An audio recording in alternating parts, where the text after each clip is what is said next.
In gravitation, the first topic is Newton's universal law of gravitation. According to the theory, as we know, every object in universe attract every other object at a definite force. Means each and every object in the universe attract every other object with a definite force. So object means it has some mass, yes or no?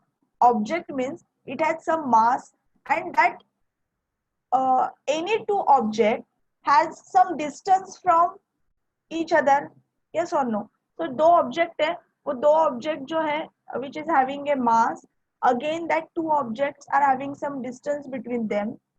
So when that two object, each and every object has a particular force of attraction or has a particular force, because of that force they attract towards itself.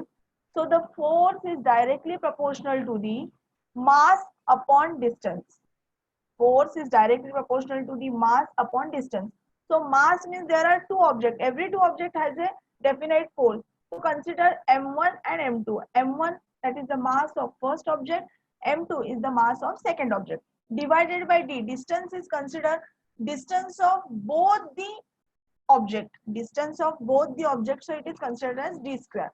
So f is directly proportional to m1 m2 and inversely proportional to the distance.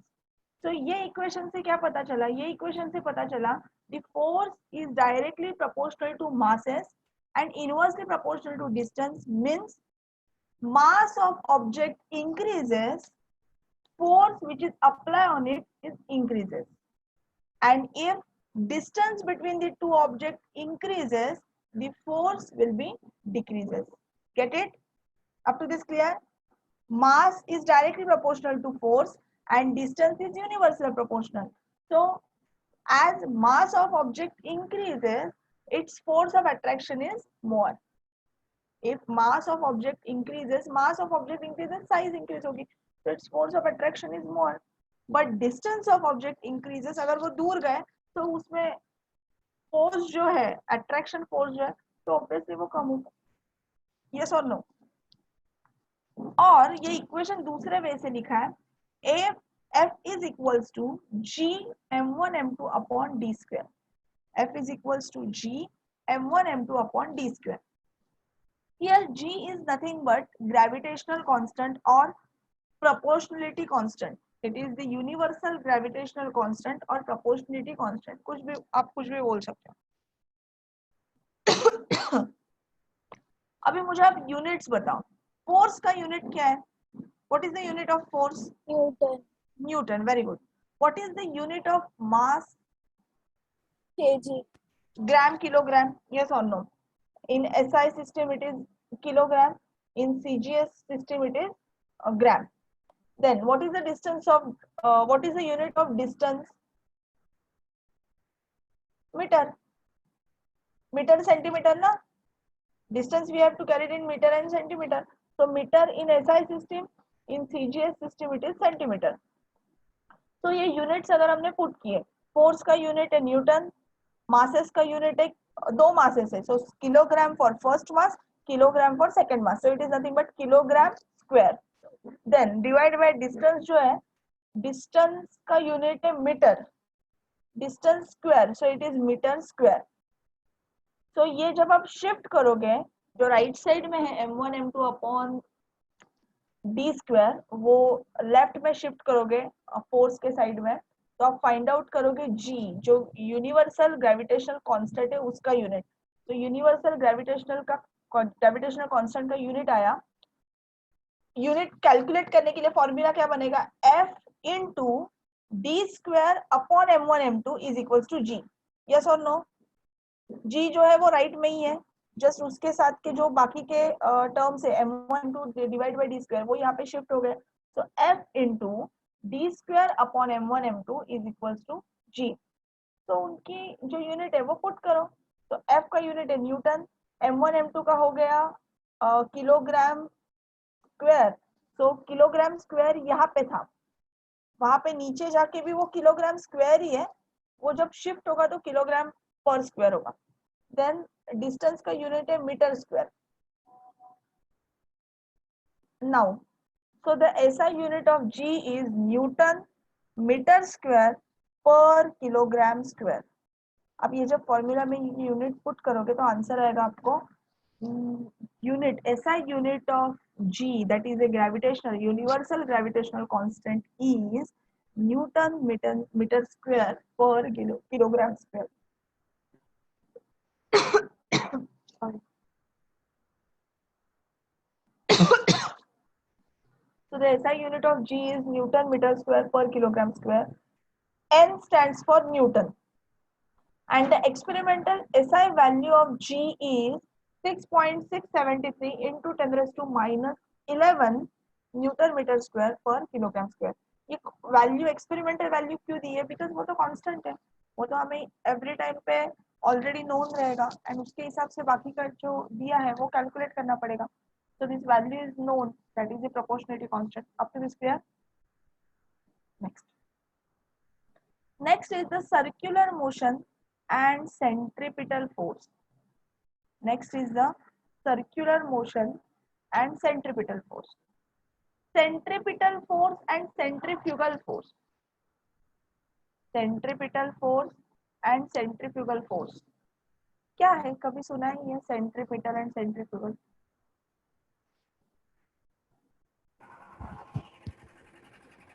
Centripetal force is center seeking force. Yes. And centrifugal force is outward force. Centripetal force centre seeking force, correct, मतलब centre के तरफ attract करता है. And centrifugal force is outward force. Outward force. वो force में जो भी object है वो बाहर की तरफ फेंक दिया जाता है. पहले मैं एग्जांपल आपको बताती हूँ दोनों फोर्स के, फिर ये कॉन्सेप्ट एक्सप्लेन करेंगे. कि अगर हमने एक स्ट्रिंग लिया, वो स्ट्रिंग को अगर हमने कुछ बॉल या फिर कुछ पत्थर बड़ा सा बांध दिया और वो स्ट्रिंग अगर घुमाई, ठीक है, तो वो जो पत्थर है वो सर्कुलर मोशन में मूव होता है. यस और नो? उसको अगर ऐसे ऐसे घुमाया तो वो सर्कुलर मोशन में मूव हो रहा है. क्यों मूव हो रहा है? वो क्यों मूव हो रहा है?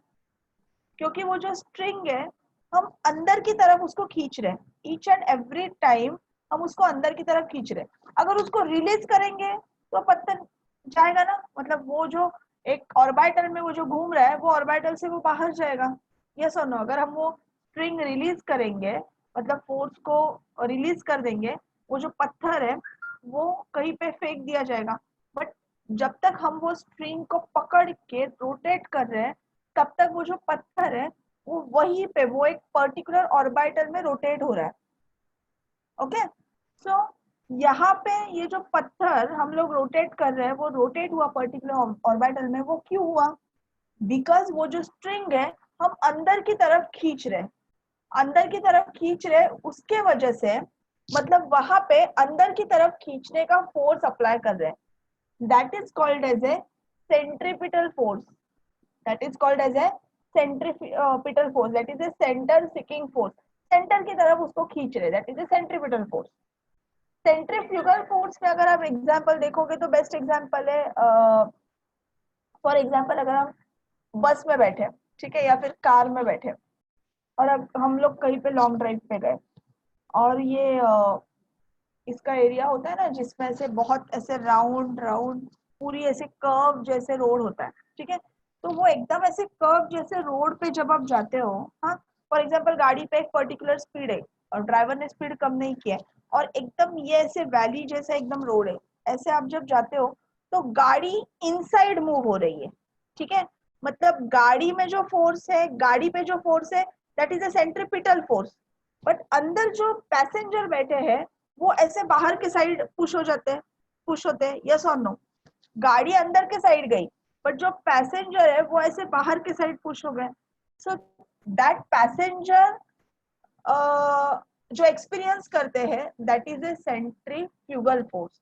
आउटवर्ड फोर्स होता है, आउटवर्ड ऐसे पीछे ये करता है, बाहर की तरफ उसको फेंक देता है. सो that centrifugal force is a outward force and centripetal force is a center seeking force. Up to this clear? ये समझा आपको centripetal and centrifugal? Now see this slide. Circular motion and centripetal force. फिर से जो मैंने अभी ये stone का एग्जांपल दिया वही यहाँ पे दिया है. Tie a stone, just a minute. Tie a stone to one end of string. Take the other end in your hand and rotate the string so that the stone moves along the circle. As long as we are holding the string, we are pulling the stone towards us, that is towards the center of the circle. Towards us, हम उसको pull कर रहे हैं, that means उसको हम जो center है, जो circle में stone घूम रही है, उसका जो center है, वो center की तरफ उसको हम खींच रहे हैं. And are applying a force toward it.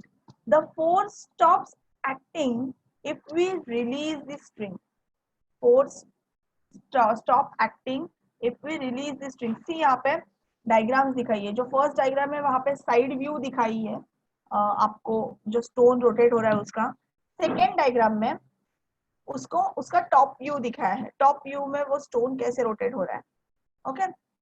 अगर स्ट्रिंग रिलीज कर दी, देखो जब तक स्ट्रिंग हाथ में होल्ड की है तब तक वो एक सर्कुलर राउंड में घूमेंगे.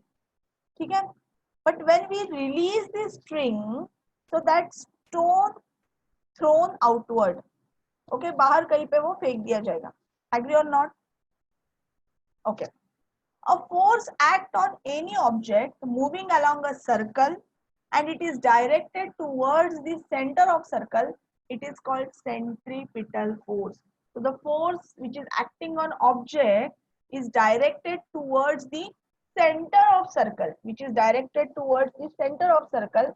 It is called as a centripetal force. See, third diagram में आपको दिखाई है. थर्ड डायग्राम में आपको दिखाया जो ये स्ट्रिंग है वो क्या कर रही है, वो स्टोन को अपनी तरफ खींच रही है. सो ये दो एरोज है. देखो यहाँ पे जो रेड बॉल के यहाँ पे जो एक एरो है, वो एरो का मीनिंग क्या है कि वो जो बॉल है वो हम अंदर की तरफ ऐसे खींच रहे हैं. ठीक है. उसको अंदर की तरफ हम फोर्स दे रहे हैं. सो it is nothing but centripetal force. And we know force is nothing but mv square upon r. Centripetal means center seeking, that is the object tries to go toward the center of circle because of the force. Object tries to go center of circle because of the force. Get it? Next.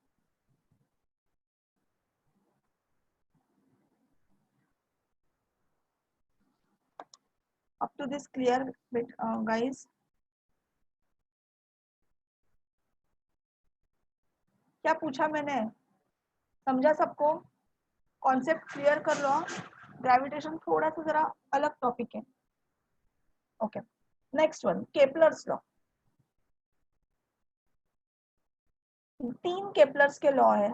Either आपको तीनों के तीनों पूछते हैं, statement पूछते हैं सिर्फ 3 marks के लिए केपलर्स लॉ के, या फिर कोई एक केपलर्स लॉ एक्सप्लेन करने के लिए क्वेश्चन आता है.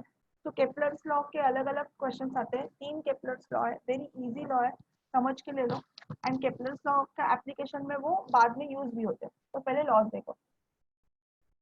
He stated 3 laws describing planetary motion. Planetary motion मतलब सन जो है उसको हम सेंटर ऑफ सर्कल कंसीडर करते हैं और उसके अराउंड जो भी प्लैनेट राउंड होते हैं, दैट इज दी वो जो है वो साइड है उनकी, और सेंटर के साइड पे प्लैनेट्स मूव होते हैं और सेंटर का जो सर्कल के साइड में प्लैनेट्स मूव होते हैं और सर्कल का जो सेंटर है, that centre is nothing but sun. ये हमें कंसीडर करना है. Keep in your mind. Okay. So this law stated this law is describing planetary motion. Now see the first law. Kepler's first law. The orbit of planet is eclipsed with the sun at one of the foci. The orbit of planet is eclipsed with the sun at one of the foci. बोलिए. Eclipse मतलब कौन सा shape? Eclipse Oval shape.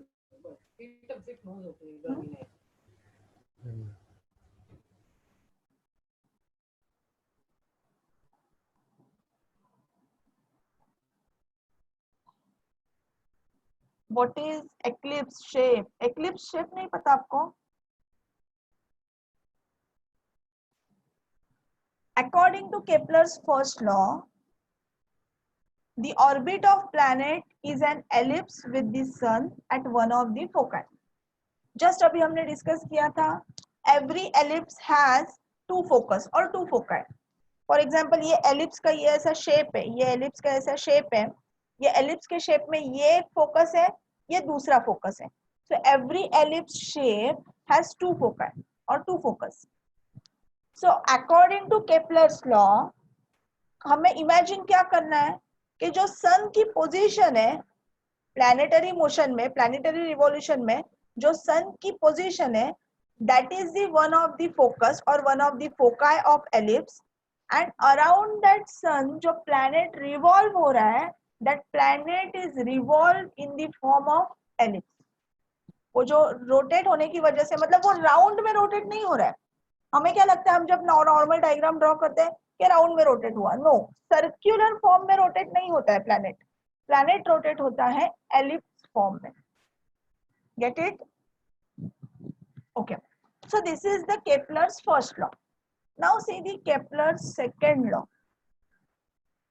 ये जो diagram अभी दी है, ये diagram first and second law दोनों के लिए दी है. फर्स्ट लॉ में हम बाकी कुछ नहीं, मतलब फर्स्ट लॉ में आपको ये A B C D E F और ये ब्लू वाला पार्ट ये कुछ कंसीडर नहीं करना है. फर्स्ट लॉ में आपको सिर्फ यही कंसीडर करना है कि जो सन की पोजीशन है that is one of the focus of ellipse, and जो प्लैनेट रिवॉल्व हो रहा है around the sun that is in ellipse form और ellipse position.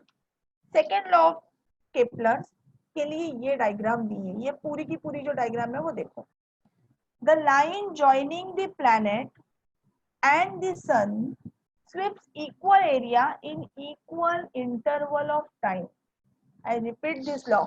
The line joining the planet and the sun sweeps equal area in equal interval of time. देखो, ये A जो है A के यहाँ पे ब्लू कलर का एक प्लैनेट दिखाया है. जैसे कि हमें पता है एलिप्टिकल शेप में प्लैनेट जो है वो रिवॉल्व होता है सन के अराउंड. तो ये जो A है, फॉर एग्जाम्पल ये एक प्लैनेट, फॉर एग्जाम्पल ऐसे समझो ये जनवरी चालू है, ठीक है. जनवरी में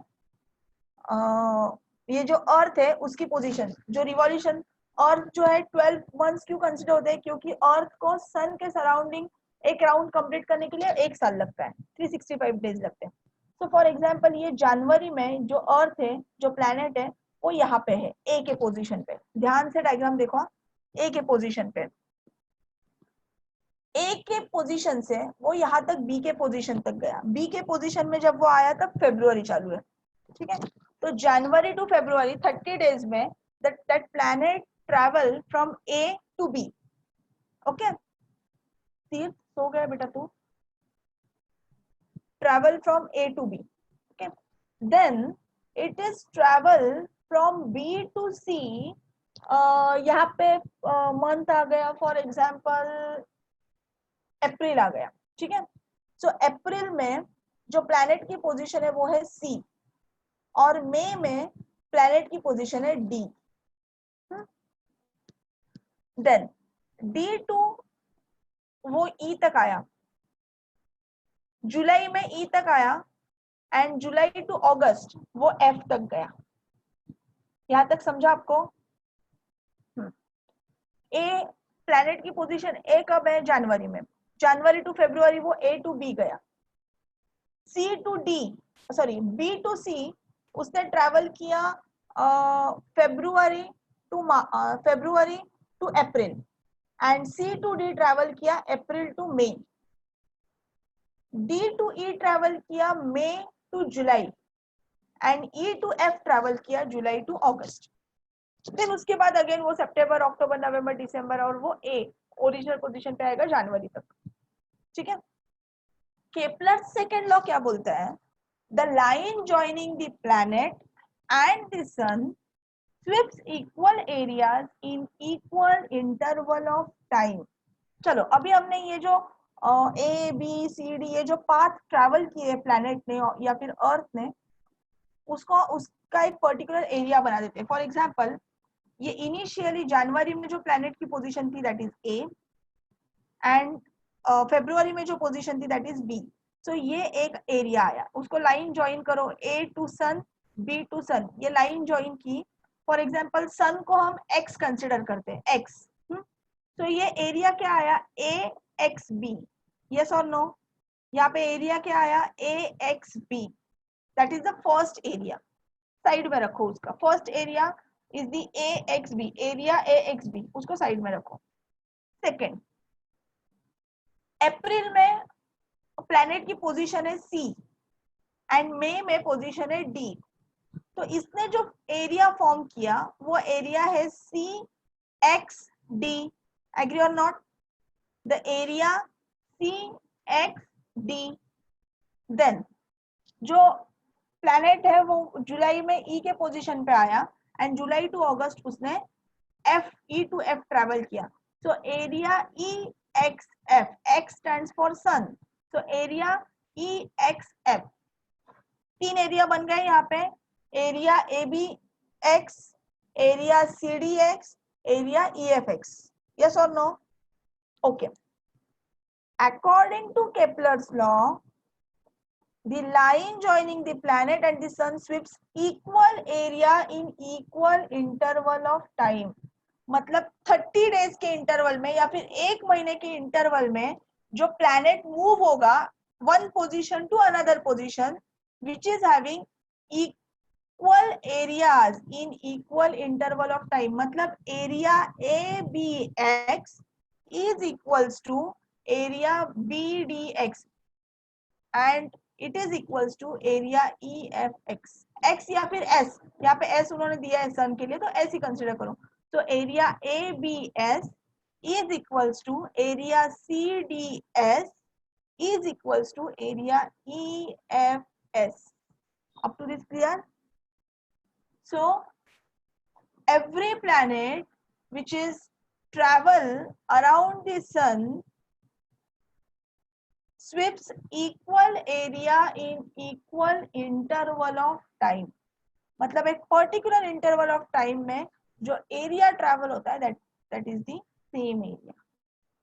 समझा आपको यहाँ तक? पक्का? देखो यहाँ पे नीचे लिखा है मैंने, A B and C D are the distance covered by planet in equal time. मतलब same, for example A to B 30 days, C to D 30 days, that is after equal intervals of time the position of planet starting from A and C are shown by B and D। मतलब A to B में A original position है, starting point है, C to D में C starting point है, E to F में E starting point है, और उसका एंडिंग पॉइंट क्या आया, A to B में B ending point, C to D में D ending point, E to F में F ending point. So here area ASB is equals to area CSD, area ASB is equals to area CSD is equals to area ESF। Get it? That is the second law of Kepler's। Now the next one, Kepler's third law. This is simple. The square of its period of revolution around the sun is directly proportional to the cube of mean distance of planet from the sun। The square of period of revolution, period of revolution मतलब उसको revolution करने में कितने time लगता है। ए to be travel करने में 1 महीना लगा, ए टू सी ट्रैवल करने में फॉर एग्जांपल 3 महीने लगेंगे। सो उसको ट्रैवल करने में टाइम कितना लगा, that is the period of revolution. T आता है, टाइम मतलब capital T, is proportional to the cube of mean distance of planet from the sun. तो ये जो ट्रैवल के लिए कितना टाइम लगेगा ये किस पे डिपेंड है, प्लैनेट की पोजीशन, मतलब प्लैनेट कितने डिस्टेंस पे है। सी प्लैनेट अगर ये सन है, see here all of you, यहाँ पे देखो, मेरे हाथ की तरफ देखो, ये सन है। अगर कोई प्लैनेट यहाँ पे है, वो ऐसे राउंड हो रहा है, दूसरा जो प्लैनेट है वो यहाँ पे है, वो वहां से ऐसे ट्रैवल कर रहा है, सन को ट्रैवल कर रहा है। तो कौन सा प्लैनेट अपना एक राउंड जल्दी कंप्लीट करेगा, जो नजदीक है सन के वो या फिर जो दूर है वो? जो नजदीक है। जो नजदीक है। ओके, सो जो रिवॉल्यूशन है वो किस पे डिपेंड है, जो टाइम रिक्वायर्ड है एक राउंड कंप्लीट करने के लिए वो किस पे डिपेंड है, it is depend on the distance. Yes or no? Distance of the planet from the sun. So the t square of time is proportional to the distance cube of distance. So t square upon r square जो right में है वो left में लेके जाएंगे तो वो denominator में आएगा. So t square upon r square is equals to constant. नीचे मैंने लिखा है r is the average distance of planet from the sun and t is the period of revolution. Or it is nothing but time. यहाँ तक समझा सबको? Anybody has any doubt? Newton's law of gravitation and then Kepler's law. Three Kepler's law. Kepler's first law, Kepler's second law, Kepler's third law. According to Kepler's first law, the orbit of planet is in ellipse with the sun at one foci. Kepler's second law, the line joining the planet and the sun sweeps equal area in equal interval of time. So according to that, area ASB is equals to area CSD is equals to area ESF. And third law of Kepler's, according to Kepler's third law, period of revolution, it is nothing but time square is directly proportional to the r cube. R is the distance of planet from the sun. समझा आपको यहाँ तक? Next.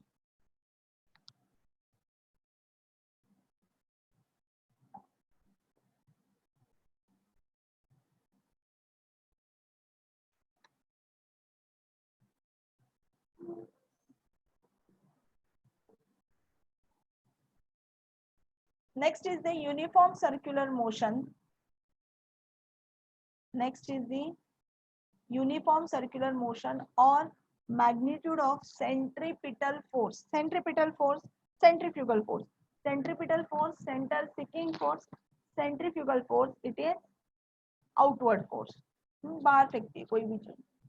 तो centripetal force, magnitude of centripetal force और uniform circular motion का देखो derivation है यहाँ पे. If a planet is revolving around the sun in a circular orbit in uniform circular motion, then the centripetal force acting on planet towards the sun must be F is equals to mv square upon r. For example, कोई planet अगर sun को revolve कर रहा है, so वो जो planet revolve कर रहा है, वो planet पे centripetal force apply होगा. किसके तरफ से centripetal force apply होगा? सन की तरफ से. सन की तरफ से.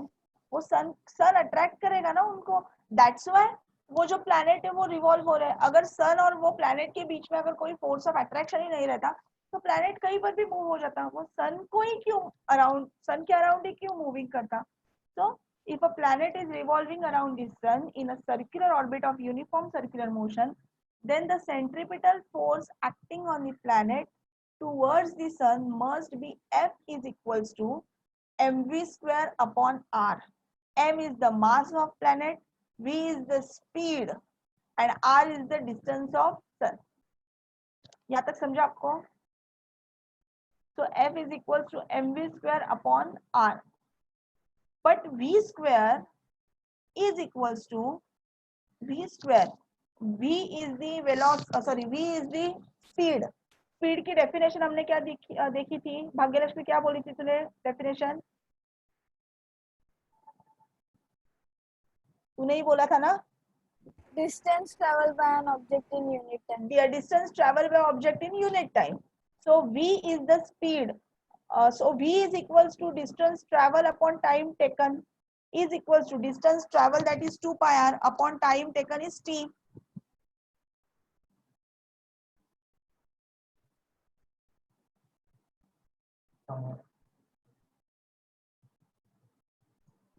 Distance traveled by planet in one revolution is the perimeter of orbit. Is the perimeter of orbit. See, जो planet जो move हो रहा है orbit में उसका perimeter निकाला. So the distance traveled by planet in one revolution is nothing but perimeter of orbit. And perimeter का formula है 2 pi r and T is the time taken is equal to period of revolution. Get it? Can I move further? Okay. Now see, F is equals to mv square upon r. F is equals to mv square upon r. This is the second equation. And first equation है v is equals to 2 pi r upon t. Put equation 1 into 2. मतलब ये जो v की value है 2 pi r upon t वो put करो यहाँ पे v स्क्वायर की जगह पे. तो ये फॉर्मूला फर्स्ट, ये जो 2 लिखा हुआ फॉर्मूला है ये बाद में देखो, ये पहले देखो 2 लिखा हुआ जो फॉर्मूला है वो क्या बनेगा, f is equals to m into in bracket 2 pi upon in bracket 2 pi r upon t bracket complete square and divided by r. yes or no? ये जो v है स्पीड है उसके जगह पे सिर्फ वैल्यू सब्स्टिट्यूट की. वैल्यू क्या है, v is the speed of planet, so it is nothing but 2 pi r upon t. so ये यहाँ पे वैल्यू पुट की, f is equals to mv square upon r. it is nothing but f is equals to m into 2 pi r upon t bracket square divided by r. up to this clear? पक्का?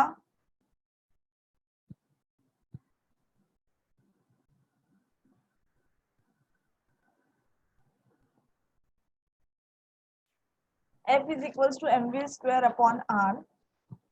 M is the mass of planet, v is the speed of planet, and r is the distance of planet from the sun. But v is equals to distance travel upon time. V is nothing but speed. So speed is equals to distance travel divided by time. Distance travel, it is 2 pi r upon time t. Just a minute, मैं आती हूँ. So v is equals to 2 pi r upon t. R is the distance traveled by planet in one revolution. So it is considered as perimeter t, perimeter of orbit, that is 2 pi r, and t is the time taken, that is period of revolution. See, F is equals to mv square upon r. So F is equals to mv square upon r. V की जो value निकाली, v is equals to 2 pi r upon t. तो वो जो v है, जो first equation है, वो सेकंड इक्वेशन में पुट करो. So when we have to put first equation into second, that equation become F is equals to, ये वाला इक्वेशन देखो, F is equals to m. अभी v की वैल्यू पुट करेंगे तो वो ब्रैकेट में पुट करो. So in bracket 2 pi r upon t bracket complete, यहाँ पे v स्क्वायर है तो वहां पे वो ब्रैकेट स्क्वायर आएगा divided by r. up to this clear? okay, then F is equals to, अभी ये जो ब्रैकेट है उसको स्क्वायर कर लो. सो 2 का स्क्वायर आया 4, पाई का स्क्वायर पाई स्क्वायर, r का square r square and t का स्क्वायर t स्क्वायर. तो ये टोटल इक्वेशन बनेगा 4, ये 2 का square 4, 4m pi square r, ऊपर r स्क्वायर है ना, सो वो r स्क्वायर अपॉन नीचे आएगा t स्क्वायर इंटू r. ऊपर है r स्क्वायर, नीचे है t स्क्वायर इंटू r. तो नीचे का r कट हुआ, ऊपर का r स्क्वायर में से एक r कट हुआ, सो ऊपर रहेगा r. यस और नो? देखो ये जो सेकंड है, ये थर्ड पहले मत देखो, ये 4m वाला है वो पहले मत देखो, ये सेकंड देखो. तो ये सेकंड में f is equals to m 2 pi r upon t का स्क्वायर डिवाइड बाय r. तो इसका अगर हम स्क्वायर करेंगे तो ये इक्वेशन बनेगा f इज इक्वल्स टू, चाहिए तो अपने बुक में बाजू में लिख लो, f इज इक्वल्स टू, ये इक्वेशन के साइड में ही यहाँ पे लिखो, f is equals to 4m pi square r square upon t square into r. क्या लिखा आपने? f is equals to 4m pi square r square upon t square into r. लिखा। तो वो नीचे का r और ऊपर का r स्क्वायर में से एक r कट करो, व्हाट इज रिमेनिंग? ऊपर r रहेगा ना, देखो ये इक्वेशन आया। सो वो इक्वेशन बना f is equals to 4m pi square r upon t square. Get it? 4m pi square r upon t square, एक r कट हुआ। सो दैट इक्वेशन, जो ये इक्वेशन आया है 4m pi square r upon t square का, that equation multiply and divided by r square. Okay, so नीचे step देखो, नीचे ये एज इट इज लिखा f is equals to 4m pi square r upon t square into r square से multiply भी करना है और डिवाइड भी करना है। So into r square upon r square, यहां तक समझा? r स्क्वायर से मल्टीप्लाई भी करना है वो इक्वेशन को और डिवाइड भी करना है। So it is r square upon r square. Then ये ऊपर अभी r square and r means ऊपर न्यूमरेटर में r क्यूब बना, यहां तक समझा? और डिनोमिनेटर में t स्क्वायर है, r स्क्वायर है।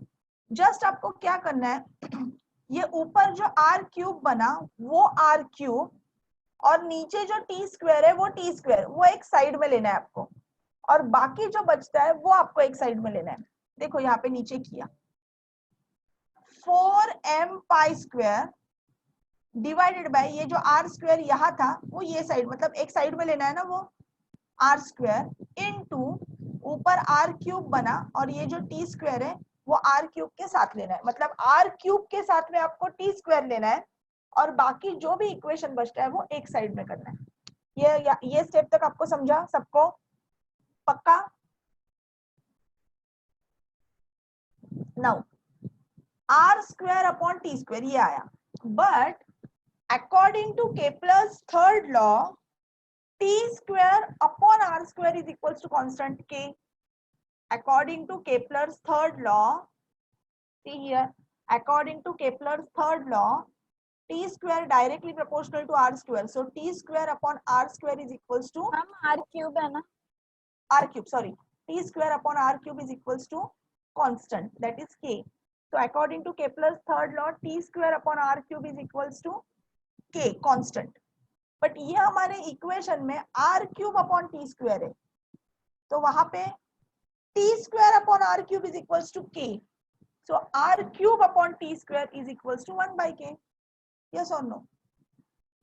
t square upon r cube is equals to k, तो उसको फ्लिप किया ना, r क्यूब ऊपर लेके गए, तो r cube upon t square is equals to 1 by k. Flip करो उसको, ओके? तो वो 1 by k जो है वो ये इक्वेशन में पुट करो। देखो नेक्स्ट इसमें 1 by k पुट करो, तो 1 by k पुट करने के बाद ये जो इक्वेशन है वो बनेगा f इज इक्वल टू, ये इक्वेशन पे देखो, f is equal to 4m pi square upon r square into k। 1 अपॉन k पुट करना है ना, तो इंटू k जो है वो डिनोमिनेटर में आया। देखो यहाँ पे f is equal to 4m pi square upon r square k। Up to this clear? Okay, but 4m pi square upon k is constant, क्योंकि देखो पाई की value obviously constant, k is the constant and m, सी मास तो change नहीं होगा ना, जो भी planet revolve कर रहा है उसका मास ऑलमोस्ट कांस्टेंट ही रहेगा, मास तो चेंज नहीं होगा, so that is constant. So 4m pi square upon k is the constant, तो ये टर्म कांस्टेंट आ गई। So what is remaining? The remaining is f is equals to 1 by r square. Agree? Therefore, the remaining value is f is equals to 1 upon r square. So, according to this equation, we conclude that Newton conclude that the centripetal force, which is the force acting on the planet, is responsible for its circular motion. जो भी force planet पे act करता है, जो उसके circular motion के लिए responsible है, that must be inversely proportional to the square of distance between the planet and the sun. मतलब डिस्टेंस इंक्रीज होगा if in between planet and sun distance increases, जो center seeking force है, जो centripetal force है, वो decrease होगा. Distance increases, force decreases. जैसे कि हमें पता है ना, see, हम लोग हमेशा देखते हैं in opposite ions attraction takes place. When ions are close to each other, it will attract more strongly. If ions are far away from each other, they will attract with each other, but with less intensity. Yes or no? So distance between the sun and the planet increases, its force acting on planet, which is nothing but centripetal force or attraction force between sun and planet, are decreases. So F is inversely proportional to the R square. R is the distance between the planet and the sun. Get it? पक्का समझा सबको ये derivation? सी easy है, बस आपको concept clear होने चाहिए उसके पहले. अर्थ gravitational force. As we discussed earlier, the earth attracts every object near it towards itself because of the gravitational force. Every object which is circulate around the earth, which is present on the earth, which is that earth attract the every object near it towards itself because of the gravitational force. The center of mass of earth is situated at its center, so the gravitational force on any object due to earth is always directed towards the center of earth. That is the centripetal force. The attraction or the the earth attract every object which is near to it. That attraction is because of the force which is acting on center of earth. Because of this force, the object falls vertically downward on the earth. जैसे हमने initial phase में देखा ये chapter के. When apple fall on the surface of the earth, means it fall vertically downward. वो vertically upward नहीं गया because of the gravitational force. Similarly, when we thrown a stone vertically upward, ऊपर ऐसे stone अगर हमने फेंका vertically upward, this force tries to pull it down and reduce its velocity. Due to this constant downward pull, the velocity becomes zero after a while. The pull continues to be exerted and the stone starts moving vertically downward towards the center of earth under its influence. अगर हमने कोई भी पत्थर अगर ऊपर फेंका, एक limit पे जाके जो उसकी वेलोसिटी है वो जीरो हो जाती है. ओके, एक लिमिट पे जाके उसकी वेलोसिटी जीरो होती है and again it fall back to the earth because of the earth gravitation force. मतलब जब हमने स्टोन को ऊपर फेंका, वो फोर्स हमने अप्लाई किया फेंकने के लिए. Because of that force that stone एक पर्टिकुलर वेलोसिटी के एक पर्टिकुलर स्पीड से ऊपर जाएगा. एक स्टेज पे जाके वो जो स्पीड है, वो जो वेलोसिटी ऑफ स्टोन है, वो स्टॉप होगी, वो जीरो होगी. एंड मतलब जो स्पीड जो वेलोसिटी हमारी वजह से वो स्टोन को मिली, वो जीरो हो गई. अभी वो स्टोन क्या होगा, वो हवा में रहेगा या नीचे आएगा? It comes down to the earth surface because of the gravitation force. मतलब वो ऊपर गया बिकॉज ऑफ अस, हमने उसको वेलोसिटी दी, हमारी वजह से वो ऊपर गया. बट जब वो ऊपर गया, उसकी वेलोसिटी जीरो हो गई एंड ग्रेविटेशन फोर्स की वजह से वो फिर से सरफेस पे अट्रैक्ट हो गया. So this is the earth gravitational force. कोई भी स्पीसीज जो भी अर्थ के नियर बाय है, that species is attracted towards surface of earth, towards the center of earth because of the earth gravitational force. Because of the earth gravitational force. जो भी satellites है, second slide में शायद हमने देखे थे, satellite moving around the earth surface. Why? Because of the earth gravitation force. Yes or no? Because of the earth gravitation force, जो satellite है एक पर्टिकुलर ऑर्बिट में अर्थ को रिवॉल्व करते हैं. Moon revolve around the earth in a particular orbit because of the gravitational force between the earth and the moon. Earth gravitational force की वजह से वो मून जो है वो अर्थ को सराउंड करते, नहीं तो वो कहीं और चला जाता ना, वो अर्थ के पाथ में ही क्यों सराउंड करता है. So this is the gravitational force of earth. This remaining part, that is Earth gravitational acceleration, its derivation, variation of value g, and mass and weight, this part we'll discuss in the next lecture.